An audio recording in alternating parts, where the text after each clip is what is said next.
Yoki est le démon le plus puissant du royaume des démons, destiné à tuer le groupe de héros et à assurer la victoire du roi des démons, mais il y a juste un problème, il est amoureux d'un des membres du groupe de héros. Le groupe de héros est enfin arrivé devant le château des démons et a accompli toutes les quêtes secondaires, il est donc certain d'être assez fort pour gagner. Cependant, en entrant dans le château, il tombe sur un général démoniaque de bas niveau, Yoki, qui les écrase littéralement. Peu importe le nombre de coups surpuissants qu'ils utilisent, Yoki parvient à les surpasser, finissant par rendre tous les héros inconscients. Mais au lieu de les achever, il commence à soigner leurs blessures, car il ne voudrait pas qu'ils meurent à cause de lui. C'est alors qu'il remarque que la magicienne de soutien du groupe de héros est en fait plutôt mignonne. Il passe 10 bonnes minutes à la regarder, mais ses subordonnés arrivent et trouvent étrange qu'il reste debout devant la jeune fille inconsciente depuis un certain temps. Il lui demande s'il va achever les héros afin qu'ils puissent poursuivre leur journée, mais Yoki répond qu'il ne veut tuer personne. Il demande plutôt à ses subordonnés de déposer les héros dans un village voisin avant qu'ils ne se réveillent. Ils commencent donc tous à traîner les corps, et Yoki est déçu d'avoir raté sa chance de tenter sa chance. Un mois plus tard, Yoki fait son rapport au Seigneur Démon, et apparemment, les héros ont tenté de s'introduire 13 fois de plus au cours du mois dernier, et à chaque fois, Yoki les a assommés et déposés dans un endroit sûr. Le Seigneur Démon le félicite d'avoir si facilement maîtrisé les intrus, mais lui demande pourquoi il ne les tue pas. Yoki invente une excuse et répond que les héros sont si faibles qu'il ne pense pas que cela vaille la peine de les tuer, mais en réalité, il n'aime tout simplement pas tuer des gens. Le Seigneur Démon lui dit que s'il ne veut pas les tuer, il devra demander à ses subordonnés de le faire à sa place. Mais Yoki sait très bien que ses subordonnés n'auraient aucune chance de vaincre ses héros, et même s'ils y parvenaient, il ne voudrait pas laisser mourir cette jolie fille, alors il dit au Seigneur Démon qu'il s'occupera personnellement des héros la prochaine fois. Le Seigneur Démon est ravi de l'entendre dire cela, alors il congédie Yoki. Mais alors qu'il retourne dans sa chambre, il commence à se demander ce qu'il doit faire. S'il essaie d'épargner les héros la prochaine fois, cela causera beaucoup de problèmes, mais s'il les laisse combattre les autres démons, le château sera anéanti. Ces héros peuvent sembler faibles par rapport à lui, mais c'est seulement parce que Yoki est incroyablement puissant, donc s'il parvenait à le dépasser, il vaincrait sans aucun doute le Seigneur Démon sans problème. Il ne se soucie pas particulièrement de la défaite du Seigneur Démon, mais il ne veut pas que la prêtresse soit blessée, alors il élabore un plan. La fois suivante, lorsque les héros tentent d'envahir le château démoniaque, Yoki les domine une fois de plus complètement, mais cette fois-ci, au lieu de les assommer tous, il les laisse se relever et leur offre un choix. Il leur dit qu'ils devraient désormais avoir compris qu'ils n'ont aucune chance de le vaincre, mais qu'il est prêt à faire une exception aujourd'hui. Il leur dit qu'il les laissera passer, mais seulement à condition qu'il laisse la prêtresse ici avec lui. Yuga refuse immédiatement, car il ne laisserait jamais un camarade derrière lui, mais le mage s'approche de lui et lui dit qu'il devrait probablement accepter le marché, car c'est peut-être leur seule chance de vaincre le Seigneur Démon. De plus, Yoki a eu de nombreuses occasions de les tuer au cours du dernier mois, mais à chaque fois, il les a simplement laissés partir sains et saufs, donc Cecilia s'en sortira probablement. Yuga continue de penser qu'il n'est pas juste de laisser sa camarade entre les mains de l'ennemi, mais Cecilia lui dit de partir sans elle, car elle se débrouillera très bien toute seule. Comme Cecilia insiste, les autres acceptent tous l'accord de Yoki et partent, laissant Cecilia et Yoki seuls dans la pièce. Maintenant que les autres sont partis, Cecilia fait face à Yoki et lui demande ce qu'il compte lui faire, mais à sa grande surprise, il lui dit qu'il est tombé amoureux d'elle au premier regard et lui demande d'être sa petite amie. De toutes les choses auxquelles Cecilia s'attendait, elle ne s'attendait pas à recevoir une déclaration d'amour de la part d'un général démoniaque, et elle ne sait pas comment réagir, alors elle le repousse poliment. Yoki a le cœur brisé et se recroqueville en boule sur le sol pour attendre la mort, car plus rien n'a d'importance à ses yeux. Cecilia se sent un peu mal, alors elle demande à Yoki s'il va bien, mais elle se rend compte que tout cela pourrait être une ruse pour la faire baisser sa garde. Elle lève donc son sceptre et le pointe vers Yoki, mais étonnamment, celui-ci ne réagit pas du tout et reste assis là. Elle lui demande pourquoi il ne riposte pas, et Yoki lui répond que cela ne sert à rien, la seule chose qui comptait pour lui était de lui avouer ses sentiments, et comme elle l'a rejeté, il est prêt à mourir en sachant qu'il a fait de son mieux. Cecilia pense toujours qu'il essaie de la tromper, mais Yoki lui dit qu'il en a vraiment assez de vivre ainsi. En tant que général démon, il est obligé de garder cette pièce en permanence, et le seul moment où il est autorisé à sortir est pour attaquer des villages humains, ce qu'il ne veut pas faire. Il est peut-être un démon maintenant, mais c'est seulement parce qu'il s'est réincarné dans ce monde, donc au fond de lui, il est toujours un humain. Si tel est le cas, Cecilia lui demande alors pourquoi il a choisi de servir le Seigneur Démon, car elle est certaine qu'avec son pouvoir, il pourrait le renverser s'il le voulait. Yoki répond qu'il y a pensé, mais qu'il s'est ensuite rendu compte que s'il tuait le Seigneur Démon, il deviendrait automatiquement le nouveau Seigneur Démon, ce qui serait bien pire pour lui. Il a donc choisi de vivre sa vie comme un simple garde de bas niveau afin d'éviter autant que possible les dégâts. Sa vie était sombre et insupportable, mais tout a changé lorsqu'il a vu le visage de Cecilia. Il ne la connaissait peut-être que depuis un mois, et oui, il avait passé la plupart de ce temps à l'assommer, mais cela avait été le meilleur mois de toute sa vie de démon, et maintenant que c'était fini, il se moquait de ce qui allait lui arriver. Cecilia lui dit d'arrêter de parler ainsi, car s'il est vraiment humain à l'intérieur, comme il le dit, il n'est pas trop tard pour lui de mener une vie épanouissante. Quelques jours plus tard, après avoir vaincu le Seigneur Démon, le groupe de héros retourne dans la capitale où le roi les remercie pour leurs efforts courageux. Il déclare que les 3 prochains jours seront consacrés à la célébration des exploits du groupe de héros. Mais au même moment, à l'extérieur de la ville, Yoki vient d'arriver et se prépare à commencer sa vie d'humain. Cecilia lui a donné des indications pour se rendre ici, il ne lui reste plus qu'à se fondre dans la masse et il pourra passer du temps avec elle, mais avant cela, il doit se débarrasser de sa corne, ce qui va certainement lui faire mal. Pendant que le défilé en l'honneur des héros bat son plein, Yoki se rend à la guilde des aventuriers et demande à s'inscrire. Le type au comptoir est agacé par Yoki, mais pas parce qu'il ne l'aime pas, c'est parce qu'il est paresseux et qu'il voulait passer la journée sans avoir à travailler. Comme Yoki veut s'inscrire, il sort un formulaire d'inscription et le lui tend pour qu'il le remplisse. Une fois le formulaire rempli, Clément le traite et crée une carte de guilde pour lui. Il explique que Yoki devra commencer au rang F, mais qu'il pourra gravir les échelons jusqu'au rang S en accomplissant des quêtes et en améliorant sa réputation. Une fois que Yoki a confirmé qu'il comprenait les règles, Clément s'apprête à lui remettre sa carte de guilde, mais avant cela, il lui dit que la réémission de ses cartes est extrêmement pénible, et qu'il ferait mieux de ne pas la perdre. Plus précisément dans les 3 prochains jours, car Clément est le seul à être de service jusqu'à la fin du festival des héros, et il ne veut pas avoir à s'occuper de toutes les formalités administratives. Yoki promet d'être prudent, prend sa carte et part accomplir quelques missions. À la fin de la journée, il a gagné pas mal d'argent. Il n'a pas encore rencontré Cecilia, mais son plan est de travailler comme aventurier pendant un certain temps et de réussir suffisamment pour être digne d'elle. Après tout cela, lorsqu'il lui déclara à nouveau sa flamme, elle ne pourra que l'accepter. Au cours des jours suivants, Yoki se rend régulièrement à la guilde pour accepter autant de quêtes que possible, et il commence déjà à attirer un peu l'attention, car les gens sont surpris de la rapidité avec laquelle il grimpe dans le classement. Aujourd'hui, il accepte 5 nouvelles quêtes, alors il se dirige vers le bureau de Clément et lui demande de les traiter pour lui, mais Clément est énervé car il ne comprend pas pourquoi Yoki lui apporte autant de travail alors qu'il y a une autre réceptionniste juste à côté. Yoki répond à Clément qu'il s'est tout simplement pris d'affection pour lui, d'autant plus qu'il traite étonnamment rapidement tous les formulaires de quête qu'il lui apporte. Cela dit, Clément commence à se demander qui est vraiment Yoki, car il est impossible qu'un novice ordinaire puisse passer du rang F au rang D en une seule semaine. Yoki est un peu inquiet, car il ne s'était pas rendu compte que travailler si dur pourrait lui causer des ennuis, mais Clément n'a pas l'intention d'enquêter sur lui, cela représenterait trop de travail, et ce n'est pas comme si monter rapidement en grade était un crime, donc Yoki n'a aucune raison d'avoir des ennuis à cause de cela. Yoki est soulagé d'entendre cela, mais avant que Clément n'ait fini de traiter les quêtes, Cecilia s'approche et demande à Yoki d'annuler ses quêtes pour la journée. Il est ravi de la revoir, mais elle semble avoir quelque chose de sérieux à discuter, alors elle demande à Yoki de venir chez elle pour qu'ils puissent parler tous les deux. Yoki accepte immédiatement, et une fois arrivé, Cecilia le fait entrer et lui prépare une tasse de thé. Elle s'excuse de ne pas avoir pu le voir plus tôt, mais Yoki lui dit qu'elle n'a pas à s'excuser, car lui non plus n'a pas fait beaucoup d'efforts pour la voir. À ce propos, il lui demande comment elle savait qu'il serait à la guilde aujourd'hui, et elle lui explique que tout le monde parle de lui ces derniers temps. Il est presque inconcevable qu'un novice grimpe les échelons aussi rapidement que lui, il est donc naturel que les gens en parlent, et lorsque Cecilia a entendu les rumeurs, elle a su que cela ne pouvait être que Yoki, ce qui l'amène au sujet dont elle voulait discuter avec lui. Elle dit à Yoki qu'elle aimerait qu'il arrête d'être aventurier, ce qui le choque car cela n'a aucun sens, mais il est sûr qu'il doit y avoir une raison, alors il demande à Cecilia de lui expliquer pourquoi.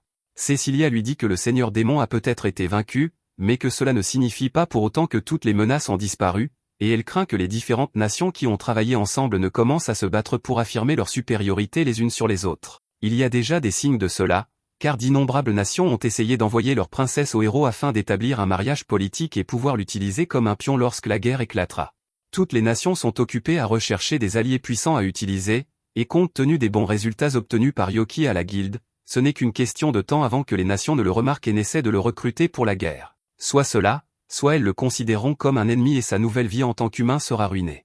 C'est pourquoi Cecilia veut qu'il cesse d'être aventurier, et Yoki comprend pourquoi elle s'inquiète, mais il a des factures à payer et l'aventure est le seul moyen pour lui de gagner de l'argent. Cecilia le comprend, c'est pourquoi elle dit qu'elle est prête à l'engager personnellement. Cependant, elle n'a pas assez d'argent pour payer quelqu'un d'aussi fort que Yoki à sa juste valeur, alors pour compenser la différence, elle lui propose de faire tout ce qu'il veut, car elle ne peut pas risquer de laisser la nation l'utiliser comme un pion dans la guerre. Yoki lui dit d'arrêter de s'incliner, car aucune nation ne pourrait le convaincre de participer à une guerre, et encore moins à un engagement, car après tout, la seule personne qu'il est prêt à épouser est Cecilia. Cecilia est soulagée d'apprendre que Yoki ne changera pas d'avis, et s'il est si sûr de ne tomber dans aucun piège, elle lui dit qu'il est libre de continuer à vivre ses aventures s'il le souhaite, mais qu'il devrait tout de même essayer de faire profil bas. À ce moment-là, on frappe à la porte. C'est la mère de Cecilia, qui souhaite rencontrer l'ami que sa fille a ramené à la maison. Elle demande à Yoki si Cecilia lui a déjà parlé de sa vie amoureuse. Dès qu'elle aborde le sujet, Cecilia devient gênée, mais sa mère continue quand même. Cecilia a reçu beaucoup de demandes en mariage récemment, qu'elle a toutes refusées, alors sa mère demande à Yoki s'il aimerait épouser Cecilia. Yoki veut absolument épouser Cecilia, mais il répond qu'il ne peut pas le faire pour l'instant car il ne se sent pas encore assez bien, alors une fois qu'il aura une vie stable, il lui fera à nouveau sa demande et elle pourra décider si elle veut l'épouser ou non. La mère de Cecilia apprécie la réponse de Yoki, car s'il avait dit oui, elle ne l'aurait toujours pas laissé l'épouser, mais sa réponse montre sa maturité, alors elle lui dit qu'il est le bienvenu dans cette maison à tout moment. Peu de temps après, nous voyons Yoki au milieu de l'une de ses quêtes de héros, et même si une telle chose prendrait généralement une semaine entière à accomplir, il parvient à la terminer en une seule journée. Cependant, alors qu'il s'apprête à rentrer chez lui, il est soudainement attaqué. 3 assaillants inconnus lancent une attaque coordonnée contre lui, et Yoki tente de se défendre, mais il réalise alors que ces personnes lui semblent vraiment familières. Ce sont ses subordonnés de l'époque où il travaillait au château démoniaque, et il ne veut pas se battre contre eux, alors il demande une pause et révèle sa véritable identité. Ils sont tous très heureux de voir que Yoki est toujours en vie, mais Duke est également en colère que Yoki les ait pratiquement abandonnés lors de l'attaque du groupe de héros car il n'était pas là pour s'occuper d'eux comme d'habitude. Ils ont fini par atteindre la salle du trône du Seigneur Démon et l'ont vaincu. C'est presque comme si Yoki avait intentionnellement laissé les héros passer sans combattre, et en plus de tout cela, il ressemble à un humain maintenant pour une raison quelconque. Yoki leur dit à tous de se calmer car il a une très bonne raison pour ce qu'il a fait, alors les 3 attendent d'entendre ce qu'il a à dire car ils savent que cela doit être important, mais quand Yoki leur dit que la seule raison pour laquelle il a fait tout cela est parce qu'il a le béguin pour la prêtresse du groupe de héros, ils n'arrivent pas à le croire. Yoki leur dit qu'à partir de maintenant, il prévoit de vivre comme un humain, donc ils n'ont plus besoin de le considérer comme leur capitaine et sont libres de faire ce qu'ils veulent. Cependant, ils lui disent tous qu'ils ne le veulent pas. Ils préfèrent de loin traîner avec Yoki, et en plus, ils veulent vraiment rencontrer la femme qui a volé son cœur. Yoki leur dit que c'est impossible car si quelqu'un les repère, cela provoquerait une panique générale dans la ville. Ils disent tous que ce n'est pas un problème puisqu'ils peuvent simplement cacher leurs traits démoniaques de la même manière que Yoki, et comme ils insistent tant, il accepte de les laisser venir, mais il les avertit que s'intégrer aux humains ne sera pas aussi facile qu'ils le pensent. Plus tard dans la journée, Yoki amène ses subordonnés rencontrer Cecilia après s'être déguisé, mais c'était beaucoup plus brutal qu'il ne l'avait prévu, surtout pour Apine, car Yoki a dû lui arracher ses plumes une par une.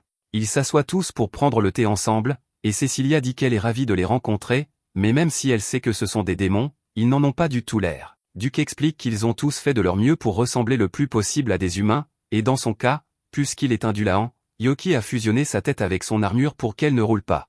Duke semble vraiment bien s'entendre avec Cecilia, mais cela rend Yoki un peu jaloux car Duke ne parle jamais autant en sa présence, mais tout d'un coup, maintenant qu'il est devant une jolie fille, il bavarde sans arrêt. Duke explique qu'il ne parlait pas beaucoup à l'époque parce qu'il détestait Yoki. Yoki avait la réputation d'être un vrai casanier au château démoniaque, et même lorsque son supérieur lui criait de sortir et de tuer des humains comme un respectable général démon, Yoki le menaçait simplement de le battre jusqu'à ce qu'il finisse par abandonner et le laisse tranquille. Cependant, Duke ne supportait pas un comportement aussi insensible de la part d'un général démon, alors un jour il a fait irruption dans la chambre de Yoki pour lui donner une leçon. Il avait supposé qu'un loser casanier serait facile à raisonner, mais il s'était trompé, et Yoki l'a battu. Après cela, il est devenu l'un des subordonnés de Yoki, et bien qu'il ait gardé rancune pour la raclée qu'il avait reçue pendant un moment, il a finalement dépassé cela et a accepté Yoki comme son chef. Il est sûr que c'était la même chose pour Apine et Sek, mais en parlant de ces deux, il ne sait pas où ils ont couru. Ce serait vraiment grave si quelqu'un d'autre que Cecilia découvrait leur véritable identité, alors ils entrent à l'intérieur pour aller les chercher, et ils tombent justement sur la mère de Cecilia dans le jardin avec Sek endormi sur ses genoux. Aqua les remarque approcher et demande si par hasard ils savent qui est ce garçon, alors il lui explique que Sek est un ami de Yoki. Yoki s'excuse pour tout problème que Sek aurait pu causer, mais Aqua lui dit qu'il n'y a pas besoin de s'excuser car elle adore passer du temps avec les enfants. Elle a trouvé Sek en train de courir dans le jardin, alors au lieu de s'inquiéter de détails insignifiants comme comment il est entré ici, elle a décidé de le rejoindre et ils ont joué à chat ensemble jusqu'à ce que Sek finisse par s'épuiser et s'endorme. Puisque Sek est localisé, Yoki demande à Aqua si elle a vu une fille avec Sek plus tôt, et elle le confirme, mais elle dit que la chef des servantes l'a emmenée il y a un moment, donc elle est probablement à l'intérieur maintenant. Cela ressemble à des ennuis en attente, alors Yoki et les autres se précipitent à l'intérieur pour la trouver, mais à leur surprise, ils voient Appin en train d'être formé à l'étiquette parfaite des servantes. Une fois que Sophia repère le groupe, elle leur explique qu'elle venait juste de finir de former la nouvelle servante, mais Cecilia l'informe que Appin n'est pas une servante, c'est une amie de Yoki. Sophia demande à Appin si c'est vrai, et elle le confirme, donc Sophia s'excuse pour la confusion et lui dit qu'elle peut partir si elle le souhaite. Yoki dit à Appin qu'elle devrait aller changer sa tenue de servante, mais à sa surprise, elle dit qu'elle ne veut pas être une servante et beaucoup plus amusant qu'elle ne le pensait, alors elle aimerait commencer à travailler ici, et Sophia n'a aucune objection, donc Appin est maintenant une servante officielle. À la fin de la journée, ils se préparent tous à partir et souhaitent bonne chance à Appin pour son premier jour en tant que servante, mais avant que Yoki ne puisse partir, Aqua le prend à part et mentionne que Cecilia n'a pas eu l'occasion de se détendre depuis des semaines, alors elle prévoit de la forcer à prendre un jour de congé, donc si Yoki avait l'intention de l'inviter à un rendez-vous, ce serait le meilleur moment. C'est l'une des meilleures opportunités que Yoki ait jamais reçues, et il va s'assurer qu'elle ne soit pas gaspillée.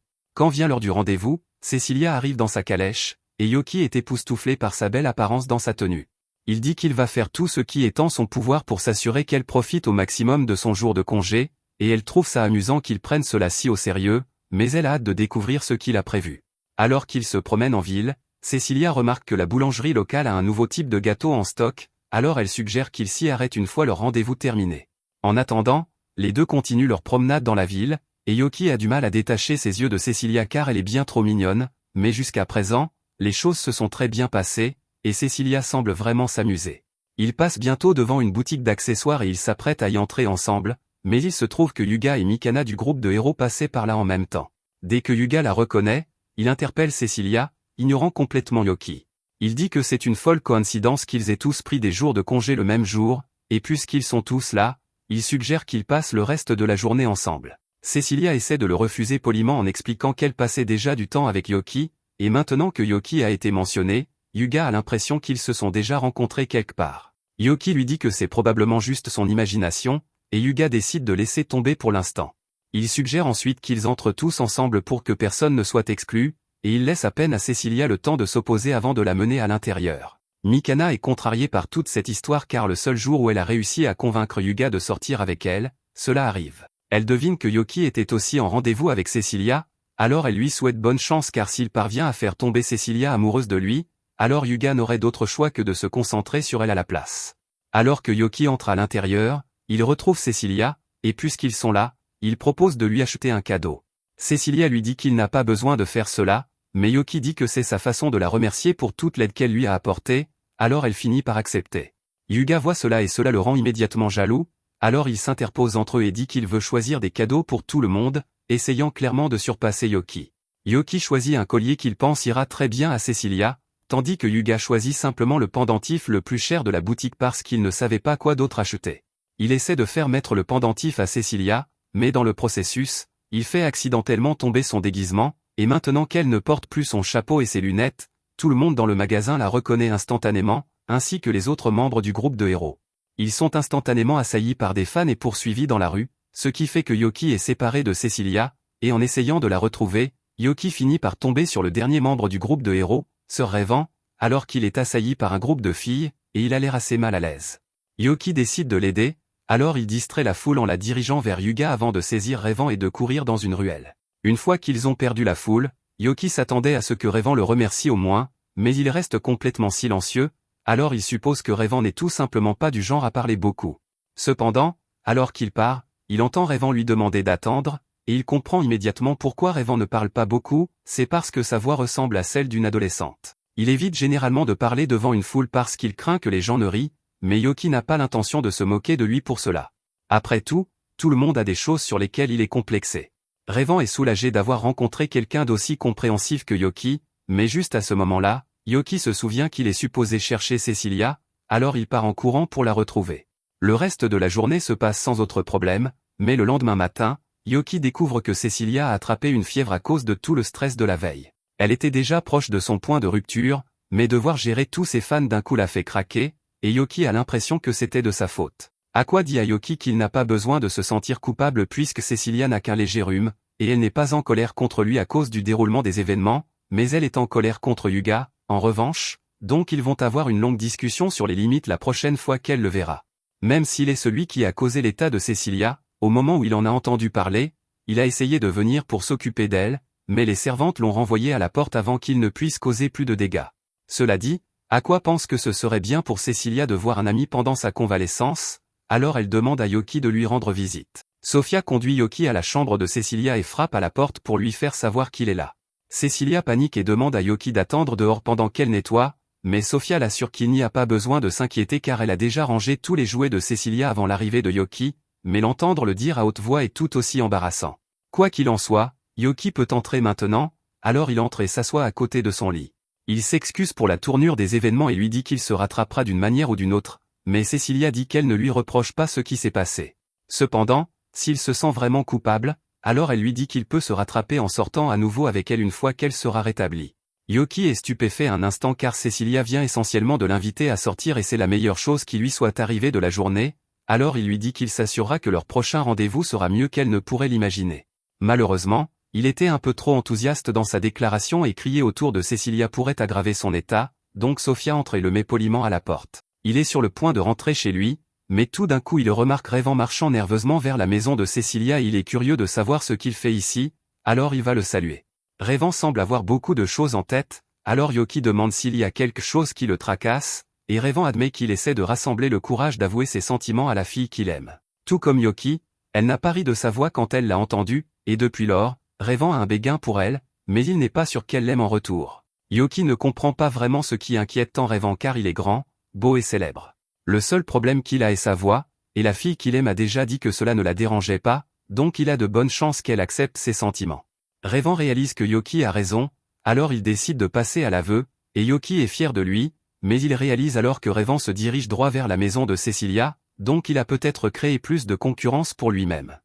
Il essaie de se convaincre que Cecilia n'accepterait jamais une confession aussi soudaine de la part de Rêvant, mais d'un autre côté, ils étaient dans le groupe du héros ensemble, donc il y a une chance qu'ils aient pu avoir des moments romantiques pendant leur voyage. Il commence à paniquer à nouveau, mais juste à ce moment-là, il voit Rêvant revenir du manoir, complètement anéanti. Il croyait sincèrement que le pire qu'elle puisse dire était non, mais il avait tort, et maintenant il veut juste rentrer chez lui et réfléchir à sa vie sous la douche.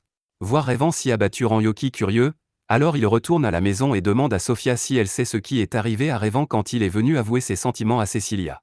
Elle lui dit que Rêvant est effectivement venu ici, mais d'après ce qu'elle a vu, il était là pour parler à Apine. Cette information prend vraiment Yoki au dépourvu parce qu'il n'avait aucune idée que Rêvant avait un crush sur elle. Il décide d'aller parler à Apine, et quand il la trouve enfin, il demande si elle a parlé à un type aux cheveux roux il y a quelque temps.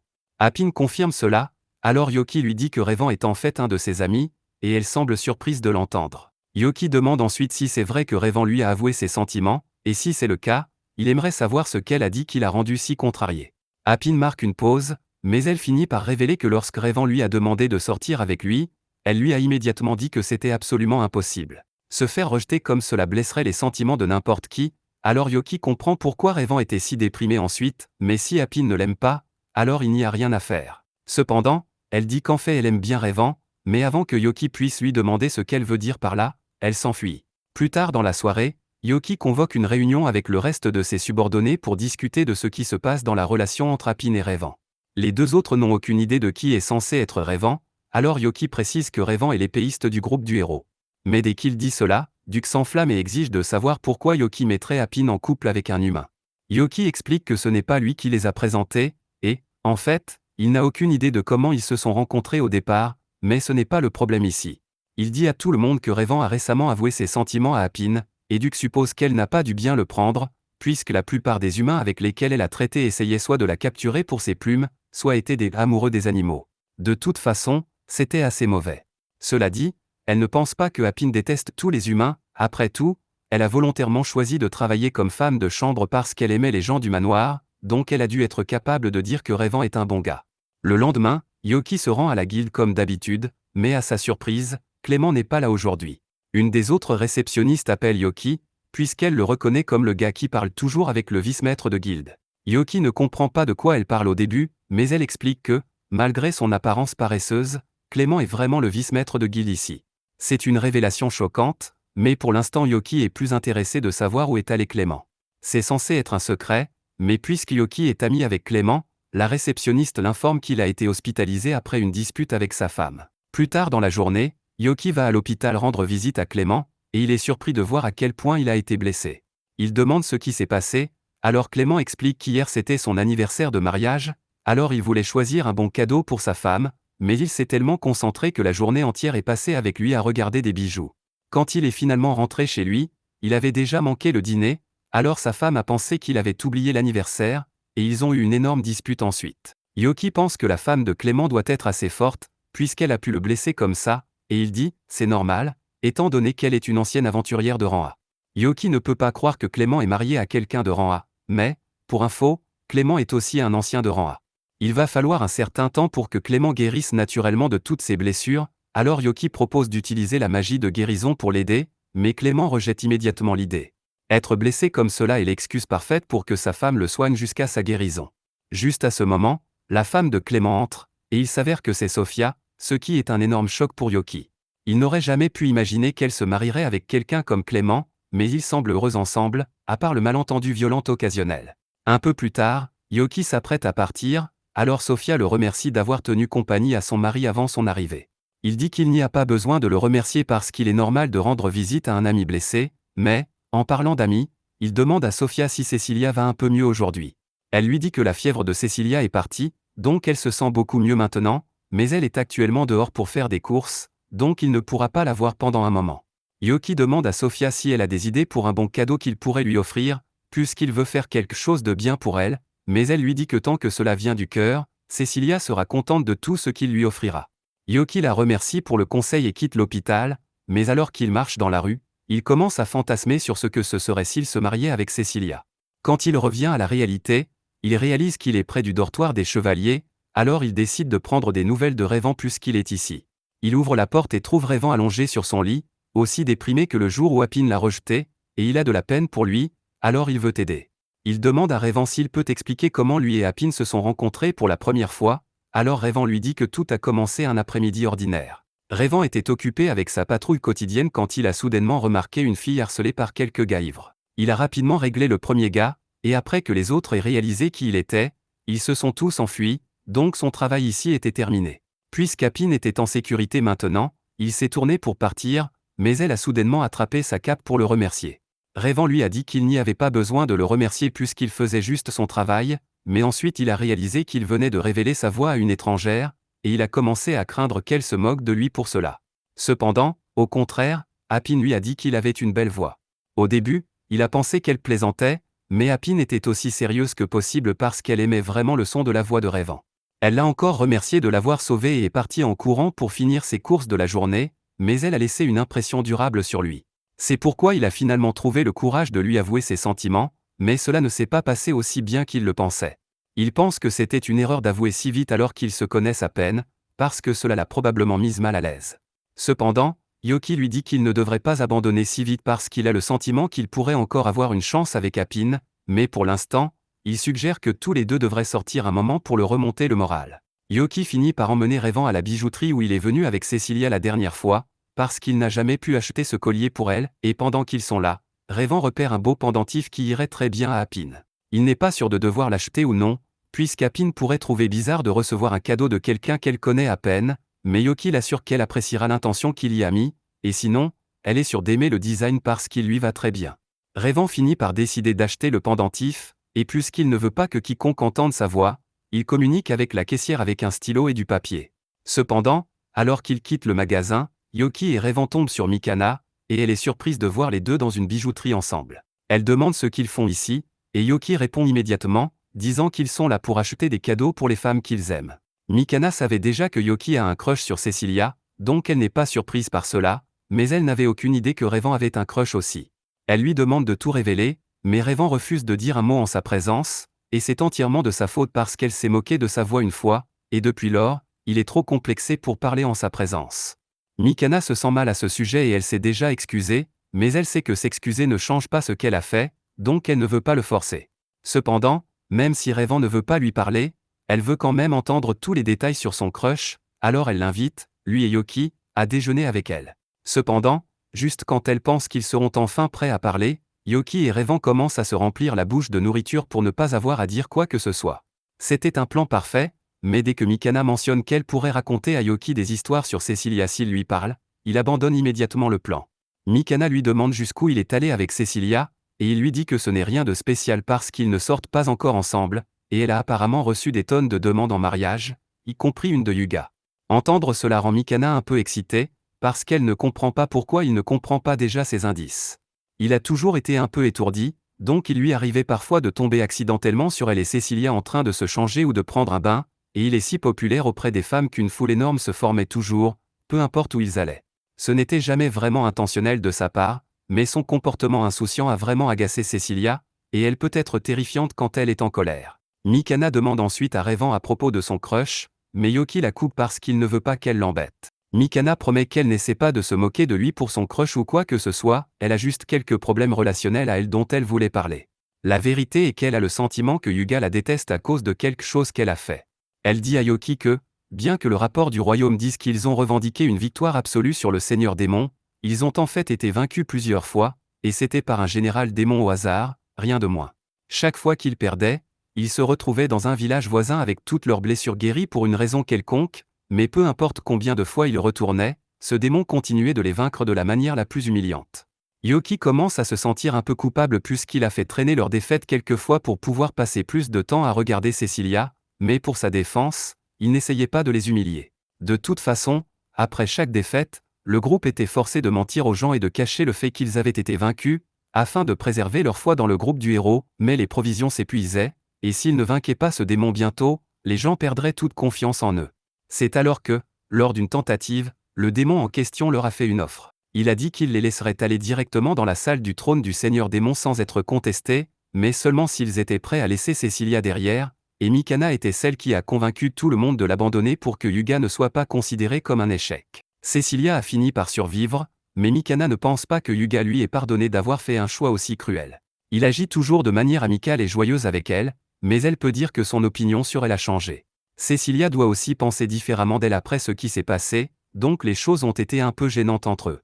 Yoki se sent en partie responsable de tout cela, parce que ce sont ses actions qui ont causé la fissure dans leur groupe, mais il ne peut pas faire grand-chose pour réparer cela. Il lui demande si elle a au moins essayé de parler à Cecilia de cela, mais comment est-elle censée faire exactement? Elle ne peut pas juste sortir et dire qu'elle était prête à sacrifier Cecilia parce qu'elle se souciait plus de protéger l'honneur de Yuga en tant que héros. Yoki sait que c'est un sujet difficile à aborder, mais si rien n'est fait, alors ils continueront tous à être mal à l'aise les uns avec les autres indéfiniment, alors il lui dit d'y réfléchir. Mikana réalise que Yoki a raison, alors elle décide de faire de son mieux pour se rattraper après tout. Revan décide aussi d'essayer de reparler à Appin, alors lui et Yoki retournent à la maison de Cecilia. Il finit par trouver Appin et s'excuse auprès d'elle d'avoir avoué ses sentiments si soudainement la dernière fois. Il lui tend ensuite le pendentif qu'il a acheté et demande si elle voudrait commencer en tant qu'amie, et Appin semble aimer cette idée. Quelques jours passent, et Yoki est sur le point de mourir parce qu'il n'a pas vu Cecilia depuis près d'une semaine maintenant.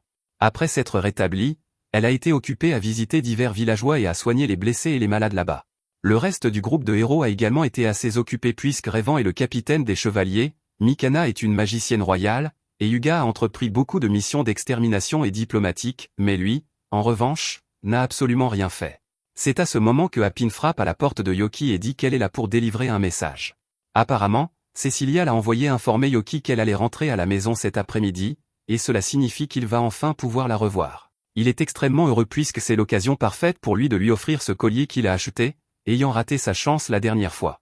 Cependant, alors qu'il marche dans la rue, une vieille dame au hasard avec une boutique de diseuses de bonne aventure l'interpelle et dit qu'il va avoir la pire malchance imaginable aujourd'hui. Cela devrait être très inquiétant, mais Yoki suppose que c'est juste une arnaque et continue sa journée. Après tout, s'il est sur le point de rencontrer Cecilia, qu'est-ce qui pourrait mal tourner? D'abord, Yoki se dirige vers l'une des boulangeries locales pour prendre un cadeau pour Cecilia, mais la dame qui y travaille habituellement prend apparemment un jour de congé, alors elle a demandé à son frère de la remplacer, et il prend ça un peu trop au sérieux.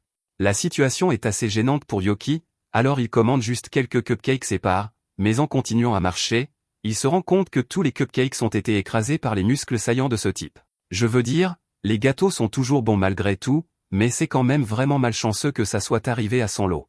Quelques autres choses arrivent à Yoki pendant sa marche vers la maison de Cecilia, il heurte accidentellement cet homme énorme, il marche presque sur du caca de chien au milieu de la rue, puis un enfant le bouscule et fait tomber sa viande par terre. Maintenant, Yoki aurait pu ignorer l'enfant et continuer à marcher, mais il est beaucoup trop gentil pour ça, alors il propose d'en acheter une nouvelle pour faire arrêter de pleurer l'enfant, même si ce n'était pas de sa faute. Jusqu'à présent, seuls des désagréments mineurs lui sont arrivés, mais la chance de Yoki ne fait qu'empirer parce qu'un moment plus tard, son portefeuille est volé par un pickpocket. Maintenant, certaines personnes abandonneraient ici, mais Yoki ne laisse pas son argent durement gagné être gaspillé, alors il utilise un peu de son pouvoir pour rattraper le pickpocket et le tabasser sévèrement. Yoki était complètement justifié ici, mais malheureusement, Yuga se trouvait à proximité et tout ce qu'il a vu, c'est Yoki frapper un type au sol et prendre un sac d'argent. Yoki essaie d'expliquer que ce n'est qu'un malentendu, mais Yuga n'y croit pas, alors il commence à attaquer Yoki, essayant de le faire se rendre. Maintenant, Yoki pourrait certainement battre Yuga s'il le voulait, mais cela révélerait sa couverture en tant qu'humain ordinaire, alors il décide plutôt de s'enfuir. Cependant, cela ne fonctionne pas pour lui puisque son chemin est rapidement bloqué par un tas de chevaliers, et se battre pour sortir ne ferait que causer plus de problèmes plus tard, alors Yoki finit par se rendre. Il est jeté en prison pour son prétendu crime, et il commence à penser que la diseuse de bonne aventure avait peut-être raison sur le fait qu'il était malchanceux aujourd'hui. Cela dit, tout n'est pas mauvais puisqu'il a encore des amis qui veillent sur lui, et peu de temps après, Duke se présente pour lui rendre visite. Duke a été repéré par les chevaliers royaux il y a quelques jours, et il trouve ça drôle que Yoki se soit mis dans ce genre de problème si rapidement. Yoki argumente qu'il n'a rien fait de mal, mais Duke le sait déjà, et il dit à Yoki qu'il n'y a pas besoin de s'inquiéter. Revan a entendu parler de toute l'histoire et il enquête actuellement sur la question, donc ce n'est qu'une question de temps avant que tout ne soit résolu. Juste à ce moment, une autre chevalier, Irene, arrive et dit à Yoki qu'il a été blanchi de tous méfaits et est libre de partir. Yoki est soulagé d'entendre cela, mais ensuite elle lui dit que Yuga veut apparemment le rencontrer pour s'excuser, ce qui est la dernière chose à laquelle Yoki s'attendait. Plus tard, Yoki rencontre Yuga dans un restaurant, et Yuga est sincèrement désolé pour tous les problèmes qu'il a causés, alors pour se faire pardonner, il lui offre un festin. Yoki est ébloui par l'innocence pure émanant de Yuga, et il est clair qu'il n'a pas de mauvaises intentions, alors il décide d'accepter son offre. Après le repas, Yuga entame une petite conversation. D'abord, il dit qu'il n'avait aucune idée que Yoki était ami avec Revan, et bien qu'il ne l'ait pas reconnu à l'époque, maintenant qu'il a eu l'occasion de parler à Yoki, il se rend compte que c'est le même type qui traînait avec Cecilia la dernière fois. Sur ce point, il demande à Yoki quelle est sa relation avec Cecilia, et Yoki répond calmement que tous les deux sont encore seulement amis, ce qui soulage Yuga, mais ensuite il dit qu'il veut demander conseil à Yoki. Il dit qu'il veut savoir comment bien s'entendre avec Cecilia, et c'est la dernière chose dont Yoki voudrait parler avec Yuga.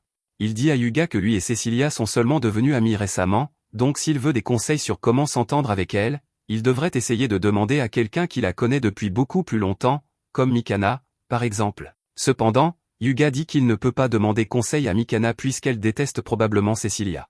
Yoki est choqué de l'entendre dire cela et demande s'il a entendu Mikana le dire elle-même, mais Yuga dit que ce n'est pas le cas, il sait juste que Mikana n'aime pas Cecilia. Il révèle que pendant la bataille finale, Mikana a convaincu l'équipe d'abandonner Cecilia, et il n'y a aucun moyen qu'elle aurait fait ça si elle ne détestait pas Cecilia. Yoki ne pense pas que ce soit juste pour Yuga de supposer les intentions de Mikana, même s'il n'en a pas encore parlé avec elle. Il dit que Mikana était tout aussi bouleversée que tout le monde d'avoir laissé Cecilia derrière parce qu'elle pleurait tout le temps, mais Yuga lui demande comment il pourrait possiblement savoir ça alors qu'il n'était même pas là. Yoki ne peut toujours pas révéler le fait qu'il est le démon d'autrefois, alors il fait abandonner le sujet à Yuga avec une explication infaillible, « Fais-moi confiance, frère ». Yuga ne questionne pas Yoki davantage, mais il refuse d'accepter que Mikana n'était pas en faute parce que si ce n'est pas sa faute, alors cela doit signifier que c'était sa faute à lui, et il ne pourrait jamais se pardonner d'avoir abandonné Cecilia. Yoki lui dit qu'il doit arrêter de rejeter la faute sur ses amis parce que s'il ne peut pas accepter la responsabilité de ses propres actions, alors il ne mérite pas de s'appeler un héros. Yuga éclate soudainement en larmes, et Yoki pense qu'il est peut-être allé un peu trop loin en criant, mais il s'avère que les mots de Yoki ont vraiment aidé Yuga à comprendre où il avait tort. Mikana est son amie d'enfance depuis toujours, et elle a toujours été à ses côtés pour le soutenir depuis qu'il est devenu un héros, pourtant il n'a pas pu lui faire confiance et a choisi de croire qu'elle avait abandonné Cecilia par haine. Il ne sait pas comment il pourrait jamais arranger les choses entre deux. Yoki lui dit qu'il peut juste s'excuser parce que Mikana tient clairement toujours à lui, et même si elle pourrait le gronder un peu, elle le pardonnera définitivement à la fin. Yuga est fou de joie et dit qu'il va s'excuser tout de suite, mais il est trop nerveux pour le faire seul, alors il demande à Yoki et Revan de l'accompagner aussi. Ils arrivent tous finalement à la maison de Mikana, mais Yoki est un peu contrarié d'avoir été entraîné dans un si long détour alors qu'il voulait juste rendre visite à Cecilia aujourd'hui. Yuga dit qu'il a juste besoin de soutien moral, alors ils peuvent attendre dehors pendant qu'il entre pour s'excuser auprès d'elle. Hyuga entre ensuite et monte en courant dans la chambre de Mikana où il la trouve en train de changer de vêtements, mais alors que Mikana devient immédiatement troublée, Hyuga reste impassible et lui dit qu'il a quelque chose d'important à dire. Il lui dit qu'il vient de réaliser qu'il l'a traité injustement tout ce temps parce qu'il a continué à penser qu'elle avait intentionnellement abandonné Cecilia alors que ce n'était pas le cas. Il sait qu'une excuse ne suffira pas pour se racheter de ce qu'il a fait, mais il espère qu'elle peut lui pardonner pour qu'il puisse revenir à comme c'était avant. Mikana est vraiment soulagée que Hyuga ne la déteste plus, mais se souvient ensuite qu'elle est encore en sous-vêtements, et elle ne sait pas ce qui est pire, le fait que Hyuga ait fait irruption pendant qu'elle changeait, ou le fait qu'il en soit complètement impassible. Quoi qu'il en soit, elle est encore en colère à ce sujet, alors elle se défoule sur Hyuga. Dehors, Revan et Yoki peuvent voir ce qui se passe, mais ils ne peuvent rien faire pour aider, alors ils laissent tous les deux Hyuga à son sort. Yoki est enfin libre d'aller voir Cecilia, et sur son chemin, il repasse devant cette diseuse de bonne aventure, mais il pense toujours que c'est une arnaque, alors il ne s'arrête pas pour écouter. La diseuse de bonne aventure n'apprécie pas d'être ignorée pour la deuxième fois consécutive aujourd'hui, mais pour une raison quelconque, il semble que la chance de Yoki tourne pour le mieux, donc il doit avoir fait une très bonne action récemment. Un peu plus loin sur la route, Yoki tombe sur la propriétaire de la boutique de gâteaux, et elle vient de découvrir que la plupart des gâteaux que Yoki a achetés plus tôt aujourd'hui ont été accidentellement écrasés par son frère, alors elle veut s'excuser pour ça. Yoki lui dit que ce n'est pas grave, mais elle veut quand même arranger les choses, alors elle lui offre un nouveau sac de gâteaux. Yoki continue ensuite son chemin, mais tout à coup, il est entouré par 3 hommes en costume. Au premier abord, on pourrait penser qu'il est en difficulté, mais il s'avère que ces hommes sont les serviteurs personnels du garçon de tout à l'heure, et ils voulaient remercier Yoki pour sa gentillesse en lui offrant un sac de brochettes de viande. Peu de temps après, Yoki arrive enfin à la maison de Cecilia, mais Appin est un peu contrarié puisqu'il est vraiment en retard. Il entre à l'intérieur pour enfin rencontrer Cecilia, et elle est vraiment heureuse de le voir puisqu'il y a longtemps qu'ils ne se sont pas vus. Yoki dit qu'il a un cadeau pour elle, et Cecilia est reconnaissante, mais elle n'a jamais vu quelqu'un associer des gâteaux avec de la viande auparavant. À part ça, elle propose de faire une théière pour qu'il puisse partoter les snacks pendant qu'il se rattrape, mais Yoki est surpris d'entendre cela puisque faire du thé est généralement le travail d'une servante. Cecilia explique fièrement qu'elle a récemment demandé à Sofia de lui enseigner quelques compétences ménagères, alors elle sait maintenant comment faire du thé correctement et elle peut cuisiner sans brûler la nourriture 70% du temps. Après quelques minutes de discussion, Cecilia découvre que Appin et Revan sont devenus amis, ainsi que Yoki s'être lié avec Mikana et Hyuga. Mais, en parlant de ces deux-là, ils entendent soudainement la voix de Hyuga appeler Cecilia. Quelques instants plus tard, Hyuga fait irruption dans la chambre de Cecilia et lui dit qu'il a beaucoup de choses pour lesquelles il veut s'excuser, mais Mikana le frappe pour l'écarter et lui dit qu'il est trop insistant. Cecilia n'a aucune idée de ce qui se passe, et Yoki est juste surpris puisqu'il ne pensait pas que les autres se présenteraient ici tout d'un coup, mais ils ont tous quelque chose pour lequel s'excuser. Mikana commence et dit qu'elle est désolée d'avoir abandonné Cecilia à l'époque. Cecilia leur dit à tous que ça ne la dérange pas tant que ça parce que sa vie n'était pas la seule en jeu à l'époque. Après tout, les autres ont dû affronter le Seigneur Démon seul sans un guérisseur pour les soutenir, et en fin de compte, dès que le Seigneur Démon a été vaincu, Mikana a été la première à courir pour s'assurer que Cecilia allait bien, suivie de près par Hyuga et Revan. Le fait qu'ils aient tous couru pour essayer de l'aider malgré leur épuisement après la bataille a montré à Cecilia qu'ils tenaient toujours à elle, et il n'y avait pas vraiment d'autre choix à l'époque, donc Cecilia ne pouvait possiblement pas leur en vouloir pour le choix qu'ils ont fait. Tout ce qui compte maintenant, c'est que tout le monde s'en soit sorti vivant, donc il n'y a pas besoin de se sentir coupable de ce qui s'est passé. Plus tard dans la même journée, Yoki et Cecilia se promènent, et Cecilia demande si Yoki a quelque chose à voir avec le fait que les autres se soient excusés tout d'un coup. Il admet qu'il les a un peu poussés dans la bonne direction puisque toute l'affaire était un peu de sa faute au départ, et Cecilia est reconnaissante parce que ses amis sont enfin réunis. Cela semble être l'opportunité parfaite, alors Yoki dit à Cecilia qu'il a un cadeau pour elle et tend la main vers le collier qu'il a acheté. Il lui demande si elle est prête à l'accepter, et elle lui dit joyeusement qu'elle le chérira pour toujours, ce qui est un immense soulagement pour Yoki parce qu'il ne savait pas ce qu'il ferait si elle l'avait repoussé. Peu de temps après, Cecilia demande à Yoki de l'accompagner en mission car elle a reçu un appel à l'aide d'un village isolé. Yoki est plus qu'heureux d'offrir son assistance, mais sait qu'elle a aussi, et il n'est pas content de cela. C'était censé être l'occasion pour Yoki de passer un moment de qualité seul avec Cecilia, mais Sek ne voulait pas être laissé de côté, alors il a trouvé un moyen de s'immiscer, et il est déjà trop tard pour le renvoyer. Le groupe arrive finalement au village en question, et Cecilia avait entendu que cet endroit avait été attaqué par des bandits, mais c'est bien pire qu'elle ne l'imaginait. Le chef du village sort bientôt pour accueillir Cecilia, et il est ravi que la célèbre prêtresse ait décidé de rendre visite à leur village, mais il n'a aucune idée de qui sont Yoki et Sek. Cecilia l'informe que ce sont ses amis et qu'ils sont tous deux compétents en magie de soins, donc ils sont là pour aider à soigner les blessés, et le chef est heureux de l'entendre. Il les conduit à la mairie où toutes les personnes blessées sont rassemblées, et le groupe se met immédiatement au travail. Il commence à soigner les villageois un par un, et personnellement, cette quantité de soins n'est pratiquement rien pour Yoki, mais il peut voir que Cecilia travaille très dur. Il admire à quel point elle se soucie d'aider les blessés, mais en parlant des blessés, Yoki est surpris qu'il y ait eu tant de blessures mais aucun décès parmi les villageois. Le chef explique qu'ils ont eu de la chance car, au milieu du raid, les bandits ont été attaqués et forcés de battre en retraite. C'était un retournement de situation heureux, mais Yoki trouve un peu étrange que quelqu'un soit arrivé juste à temps pour sauver les villageois. C'est alors que Yoki regarde Cecilia, et il se rend compte qu'elle pourrait se pousser un peu trop loin, alors il s'approche et lui demande de faire une pause. Cependant, Cecilia refuse de l'écouter car elle veut encore aider les gens, alors Yoki est obligé de prendre les choses en main et lui lance un sort d'assommoir. Il se rend compte qu'un type inconnu assommant une prêtresse peut paraître mauvais, mais il assure à tout le monde qu'elle est seulement endormie et qu'il voulait juste la faire une pause. Peu de temps après, Cecilia se réveille enfin de sa sieste involontaire, et elle est furieuse contre Yoki pour avoir lancé un sort de sommeil sur elle sans avertissement. Yoki s'excuse, mais il dit qu'il n'avait pas le choix car, à ce rythme où Cecilia se poussait, elle serait tombée d'épuisement mana s'il n'avait rien fait. Cecilia reconnaît qu'elle a peut-être été un peu trop loin, donc elle comprend pourquoi Yoki était inquiet pour elle, mais elle veut quand même qu'il promette de ne plus jamais utiliser de magie sur elle sans permission. Yoki promet, et au cas où elle s'inquiéterait encore de soigner les villageois, il lui dit qu'elle peut se détendre car lui et Sek ont déjà fini de s'occuper d'eux. Cecilia est vraiment heureuse de l'entendre et le remercie sincèrement, mais c'est alors que le chef du village entre pour vérifier l'état des choses. Il est content de voir que Cecilia se sent mieux, et il déteste lui demander plus, mais il y a une petite fille qui vit à la périphérie du village, et il espérait que le groupe pourrait aller la voir. Il demande si la fille a aussi été attaquée par les bandits, mais heureusement ce n'est pas le cas. Elle est parfaitement en sécurité, mais elle a été faible et maladive depuis sa naissance, donc il espérait que Cecilia pourrait peut-être l'aider à devenir en bonne santé. Cecilia est prête à essayer, alors elle demande au chef de leur indiquer le chemin de la maison de la fille, et quelques minutes plus tard, il rencontre finalement Tyle. Tyle est surprise de voir un groupe d'étrangers entrer soudainement dans sa maison, mais Cecilia l'assure qu'il n'y a rien à craindre car c'est le chef du village qui les a envoyés ici.